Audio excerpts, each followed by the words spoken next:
What's up everyone, welcome to this video. It's been a minute and I decided to make this simple video just to explain dependency injection in FastAPI, and yeah, let us get into it. So dependency injection, one of the ways in which you can share logic across very many API endpoints.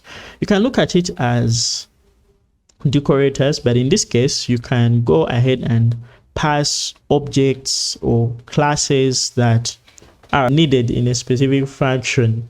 So let's say you have an API endpoint, but it requires some sort of inputs that you do not want to describe within that API endpoint. Then you may create a dependency function that simply returns that specific input data that you want to pass through this function. This can also be useful in cases such as when you have a specific sort of authorization you want to do on an API endpoint, so that when you access that specific API endpoint, you want to go ahead and check if those users are authorized to access that specific endpoint. You may not want to write that logic within your API endpoint, and therefore you'd be required to go ahead and basically write it in another function that will check if your users are actually authorized to access that specific endpoint. Another example is when you have, let's say, a database connection. When you're connecting into a database, in case of, let's say, SQL Alchemy, you may have some sort of session that you may want to use across all your API endpoints. Now, instead of creating this session every time you're within your API endpoints, you can go ahead and write a dependency function that will be where you create this session. And once you have that as a dependency, you'll just go ahead and pass it in whatever API endpoint that will need to access the database. Now, away from talking, let's get into the code. So right here in my VS Code, I have a simple setup, and the setup just simply includes three things, which are the requirements: so txt file where I have FastAPI and its dependencies installed. I also have UVCon that's going to help us run our simple FastAPI server. In there, I have a file called main.py, and this is where I have a simple boilerplate code for basically a simple FastAPI server with one API endpoint that returns hello world. Now, I've created the virtual environment using virtualenv, which is basically the most basic way you can create a virtual environment. So let's go ahead and run our server right here. So since I have UVCon, I'm going to say UVCon main and then app. So main is the name of the module, app is the name of the ASGI app instance that we have right here, which is our FastAPI instance. Then I also go ahead and specify reload, because what we want is our server to restart every time we make changes to our server's code. So when I go ahead and run this, it's going to start our FastAPI server, and this FastAPI server is going to be started on 127.0.0.1, which is the same thing as localhost 8000. So if I basically follow this by control and clicking, it's going to go ahead and open up in a web browser of sorts. So I'll go ahead and try to access it. So in my browser right here, I can see that hello world is being returned. So we've successfully been able to get our API response. Now, let's say this API endpoint depends on something. It can be as simple as, let's say, some input data that we may need to use without having to define within our code. First, we have to create the dependency, which is the function that's going to be the one to provide this input data without us having to define it within our API endpoint or our path handler function, which is indexed right here. So to do that, what I'm going to do is to go ahead and define that function. Now, I'm just going to come right here. I'll define a function called, let's say, provide inputs. And let's say this is going to basically take in some query params. Query params are defined as parameters that we pass into the path handler function without having to define them within our path or as path parameters, as we're going to see. So let's say these are going to be x, which is going to be an integer, and also y, that's going to be an integer. Now we may want to just return a dictionary containing this, so I'm going to return x, and x is going to be x. Then we can also return y, that is going to be y. Oh, I'm actually doing a mistake here. Y should be the key, which is a string, and then the value of y is going to be y. Now may choose to also make this interesting by providing some validation. Now let's say a user has not provided x. In this case, we're going to say if x, or if not x, that's when x is none, then we may want to raise an error. So we're going to say raise a value error, and in this case we say x must be provided. Now we can also go ahead and say the same thing for y. I'll just copy what we have here, I'll paste it right here, and here instead of saying x, we are now going to say y must be provided. Now this is what we shall refer to as our dependency. So this is going to be our dependency, and what we have here is going to be the dependent function.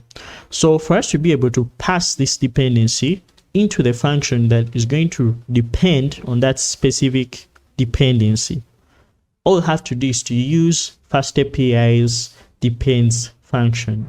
Now the way we're going to inject, or basically provide this dependency inside our dependency function, is by going ahead and just simply providing a parameter in here, which is going to be our inputs.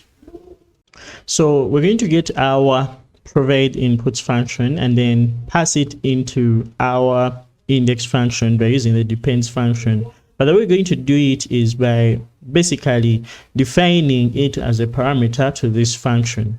So let's go ahead and do that. So I'm going to create a parameter called inputs, and the way I'm going to provide this is by using the annotated type in this function or parameter. So the annotated type is one of the ways in which you can provide metadata or data about that specific parameter you may want to pass onto this function or any other variable. Now let's go ahead and do that. So to use the annotated type, we shall have to first of all import it from typing. So I'm going to say from typing, or the typing module, we are going to go ahead and import our annotated type. And once we've got this annotated type or annotated class, now this annotated class is basically going to take in, first of all, the type of the specific parameter that we are passing into this function. Now notice that what we are returning from our provides input dependency is going to be a dictionary. So we shall have to first go ahead and say that this is going to be a dictionary, and once we provide the data as a dictionary, now we're going to go ahead and provide what really this is. So this is going to be a call to our depends function. So we haven't yet imported that, and we're going to go and import it from FastAPI. So we're going to import one more thing, which is going to be our depends function, and depends, we're going to just come and say this is going to be depends, and then we shall have to pass in the dependency. So this dependency is going to be the value of our provide inputs function, and that is simply going to be it. So let us make use of our dependencies. Now, as you can notice, this is basically something that we shall have provided in our query parameters, and this is because FastAPI takes whatever input or whatever parameter that's provided within a path handler function as a query param, as long as it's not defined within the path or that specific API endpoint. Now let's go ahead and look at how to do that. So first of all, we're going to make use of our provided inputs. So for us to be able to do that, let's say we are going to basically add this and return them within our response. So to do that, what we're going to do is to come and say that we're going to have a variable called total, and this is going to be the value of adding our x and our y. Now since inputs is a dictionary, we can call that .get method, which is actually inputs. So this is going to be x, and then shall also access y by using inputs dot get, and then shall provide y. Now once we provide that, then we can now return our message as, let's say, the total is going to be our total. Now let's transform this into an f string so that it can return our message. So once we provide this, we now are going to return the total as our response. So let's go to our Swagger UI that FastAPI provides for us out of the box. To do that, we shall go to our browser, and within our browser, all we have to do is to navigate to the /docs endpoint, and right there we can access our Swagger UI. So let's now use this to make our requests. I'm going to make this a little bit thinner, and within here all we have to do is to go ahead and navigate to our index endpoint.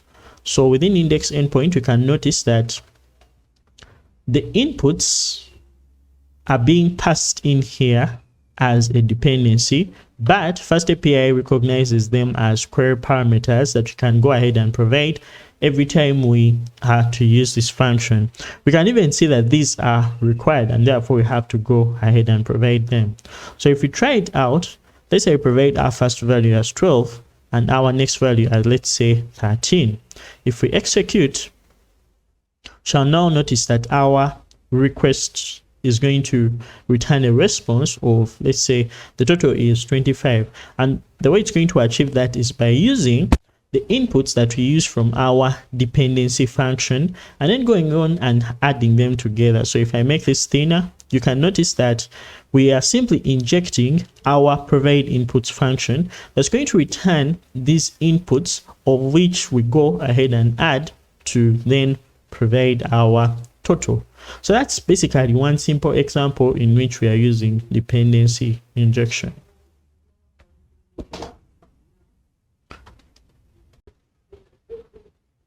As I explained at the beginning of this video, the main reason as to why you may want to use dependency injection is so that you can be able to distribute shared logic across API endpoints. Now in this case, what we've done is to implement our dependency injection for only one route. But let's say if we had another API endpoint that depended on the same inputs that are returned from this provide inputs function. The way we're going to do that is by defining that API endpoint and then providing that as a dependency. So let's say we had another endpoint that makes use of the same inputs that we provided right here. Then all we have to do is to go ahead and basically provide them. So let's define that API endpoint. So this is going to be our app. Let's say get, and in this case what we shall do is to call this, let's say, squares. So squares is going to be an API endpoint. It's going to have the name of, let's say, get squares, and this will take in the same dependency. So I can feel free to copy what we have here and then just provide it within our path operation function or our handler for that specific request. Now there's a problem right here, and let me see why this is being returned as this. So let's say if we go ahead and create our square, so we can say square for x. Square for x can be something like, let's say, oh, I forgot to write def. So once I be able to provide that def, I can come right here and say squares x is going to be inputs dot get x, and then we shall basically raise that to the power of 2. And then we shall do the same thing for square of y. So shall do square y. It's going to be inputs and shall get y. So when we get y, we shall also raise this to the power of 2. So once we've been able to do that, then we're simply going to return a dictionary. Let's call that result. And this is going to have x being square x. And then we're also going to return y, and y is going to be the result that has the square. So for this is going to be the square of y. So So I'm going to go ahead and save, and when I save, the server is going to restart. So when the server restarts, we're now going to go ahead and go to our Swagger UI. Now if we visit our browser and refresh, shall now notice that we have another API endpoint called squares, and squares will have the same query parameters just like the ones that were provided in the route for the root, or the root route, or the root endpoint, just like we defined right here. Now this is shared logic because we are going to get the same inputs for X and Y, which will be required. The same thing is going to happen for this endpoint. So if let's say provide, if we go ahead and try this with, let's say 12 and let's say 7 and execute, we shall now notice that this is going to return the squares of these two numbers. So that has been my simple example of how to use dependency injection by using functions. But we can also use dependency injection for classes. Classes are also callables, and FastAPI requires that dependencies are always callables.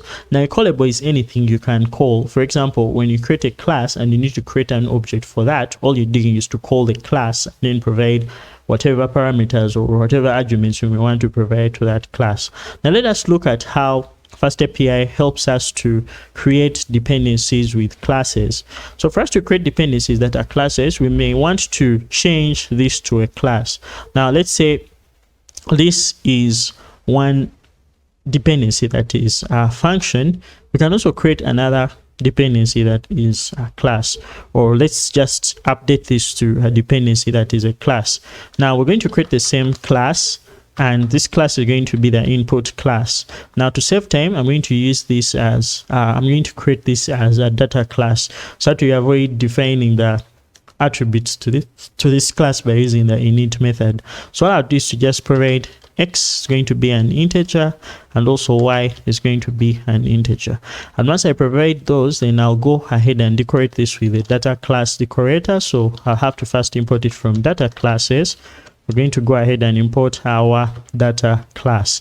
And once we've imported that, then we're going to go ahead and just decorate this with @data class. So once we've been able to import the data class function or decorator, then we've basically created our class. So now let's go ahead and provide our inputs as dependencies. In this case, they are a class dependency.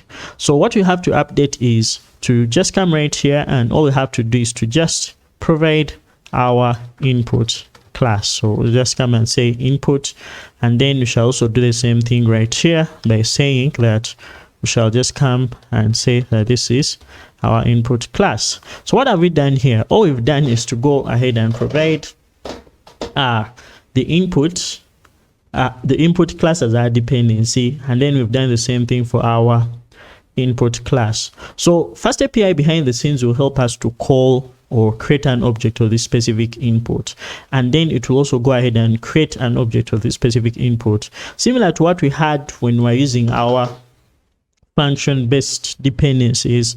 FastAPI will do the same thing. However, we may need to just modify or update our route handlers or path operation functions so that we can basically define our types, because now we're not expecting a class to return the type of, let's say, a dictionary. We expect it to return an object of that specific type. So let's go ahead and update this to basically match the type that's going to be the one for our inputs. So these inputs are going to be the type of our input class, and then we shall also do the same thing for this other input. So shall just come right here and say input, and that will be it for our input classes. So once this is done, let's go ahead and test the working of this. So when I save, our server is going to restart. So we are now going to notice that our squares and our index are being returned with the same query params as we had defined. So in this case, if we go to squares, we have the same parameter, but all we've just done is to go ahead and basically provide the class as the dependency. So this is one way in which you can basically add dependencies that are objects of a class. All you have to do is to just provide the class and then define the type that's being returned as the class itself, from which you're basically providing as the dependency. Hi everyone, I hope you're doing well. Thank you for the support. I've been off YouTube for quite a while. In fact, I last uploaded seriously like 2 months ago. I have been having quite a lot going on, but yeah, I'm back. So hope I'll get to make videos on a more consistent basis. I'm making a FastAPI course for all of you guys, and I hope you are excited about it. Yeah, that's all I have to say for now. I hope you've enjoyed this video. See you in the next one. Peace.